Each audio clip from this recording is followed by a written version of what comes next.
So you saw the one where I've spent essentially nothing, and Bush has spent $59 million. Donald Trump has spent a reported $250,000 on ads in Iowa and New Hampshire.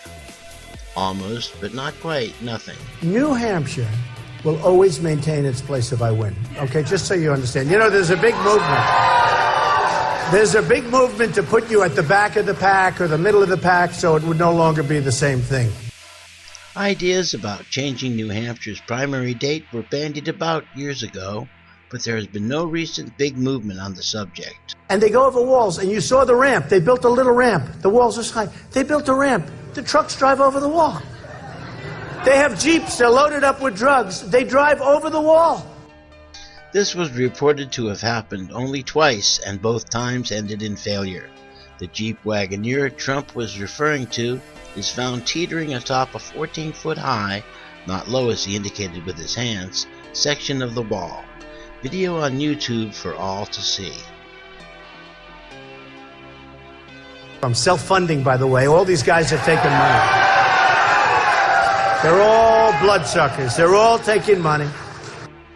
According to federal papers filed in mid-October, Trump took in $73,942 unsolicited contributions, which added a cool $3.8 million to his coffers, averaging about $50 each, and 70% were less than $200.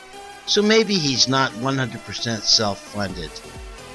The paperwork also shows he has hired over 50 firms and individuals who are labeled as consultants, so he has his own pollsters too.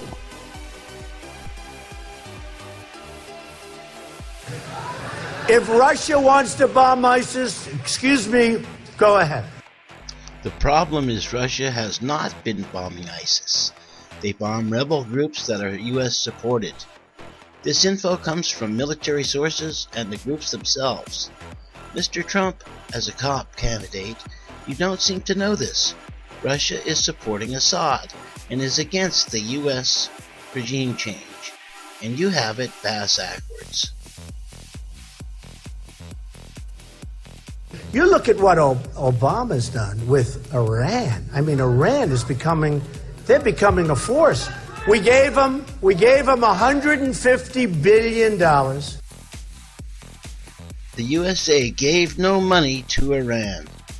When UN sanctions were imposed, thousands of Iranian accounts in European banks were frozen. Government, business, and private accounts. As Iran begins to comply with the treaty and sanctions are lifted, these accounts will be unfrozen, allowing the owners to access them. To repeat, no U.S. funds or tax dollars are involved, as Mr. Trump so erroneously implies. They got everything. How about self-inspecting? How about they're going to self-inspect and they're going to say, no, we're not building nuclear there. You can take our word for it. And then on the other case, we have 24 hours. But before the 24 days starts, what happens? We have to go through a process. Once again, Trump shows he has little or no knowledge of the actual treaty or how self-testing works. He gives no credit to the scientists and physicists whose life's work is nuclear research. I don't want to weigh the reader down with details, but suffice to say, the testing of radioactive fingerprints is so sensitive, so accurate, so reliable, that the Iranians cannot hide or lie about what they are doing. Not in 24 hours, 24 days, or 24 years. So what else happened? The George Washington Bridge. Now, he's got 3 or 4 people. They're with him every day. A lot of you people, you have companies, you have friends, and you're with the friends every day, right? And you have breakfast. He would have lunch or breakfast with them all the time, and dinner, with this little group of, his cabinet. Now, the George Washington Bridge is the largest in the United States, and it's the most traveled on bridge, I believe, in the United States, right? They want it as retribution for the mayor of Fort Lee, New Jersey. They want to close it. I don't know why, because nobody's going to think about the mayor of Fort Lee. Nobody even knows it's in Fort Lee. They're going to think about the governor of New Jersey. He's doing a bad job. But they closed the bridge. Now, you just put yourself in a common sense mode. You are with your cabinet. You're with them all the time. They're closing the biggest bridge in the United States, most traveled on bridge, one of them in the world, and most traveled on in the United States. You're doing that, and you're not telling the governor. And you're with him all the time. You're not saying, Governor, by the way, sir, we're closing the George Washington Bridge tonight.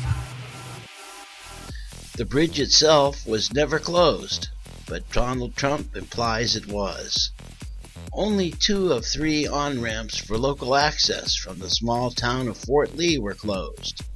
The only backups or delays were in Fort Lee.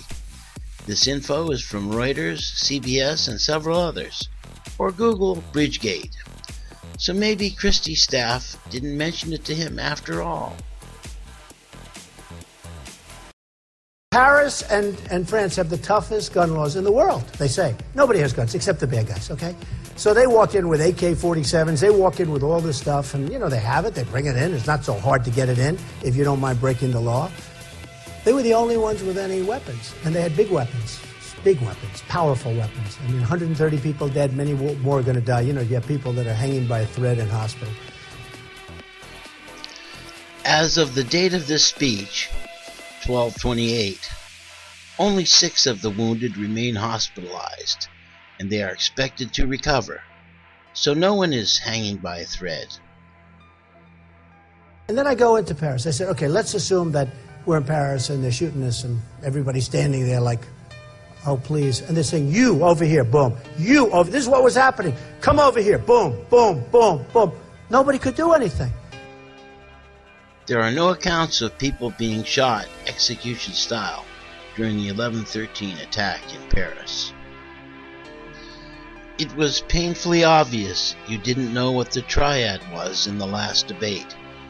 Better ask to borrow Rick Perry's smart guy glasses.